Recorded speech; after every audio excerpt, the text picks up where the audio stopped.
So we're now going to talk about whether you need head support to get a nice position for your head, neck and shoulders when you're on the mat doing Pilates.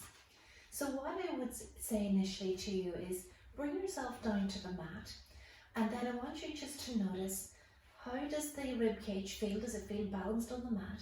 How does your shoulder blades feel, the back of the shoulders against the mat? And then where do you feel the pressure in the back of the head? So we want to feel the back of our head and the rib cage nice and relaxed on the mat, and then of course we have that little curve in the back of the neck. What I then cue when we go into class is to get a little more length into the neck, and normally the way we do that is by feeling like we can slide the back of the head a little more up to the top of your mat. So a little image I normally use is if you had a little penny at the back of the head against the mat, and you're trying to slide that little penny to the top of the mat using the back of your head. So feel the length up the back of the neck.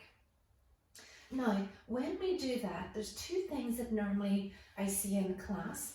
Sometimes if someone is like this and they're quite tight in the back of their neck, they're not able to get the chin down to chest. So in that scenario, if you find you just can't get any movement there, then that's a point that you might think about popping a little head support. Start nice and low, and then notice, does that give you that sense of length up through the back of the neck? And then if you think, that's there, but it's not, I could do it a little bit more, pop a little bit more under there. And you'll find you'll get to a point that you feel, yeah, the penny's still to the back of the head, I can slide it up, and then the cue for the chin to chest is maybe a little fist distance, or if you could think of a little apple or orange underneath there. That's what we're looking for underneath the chin. And we're noticing, is that a nice comfortable position? You find that you feel loads of space around the neck, and your rib cage, especially lower ribs, are still on the mat. Now you might find that also the other thing you might find is that you're able to do this, so you can get the stretch, even though it might cause you a little tension. But if you can see my lower rib cage is up like this, so I'm getting this, but I'm lifting up, or my shoulders are lifted up.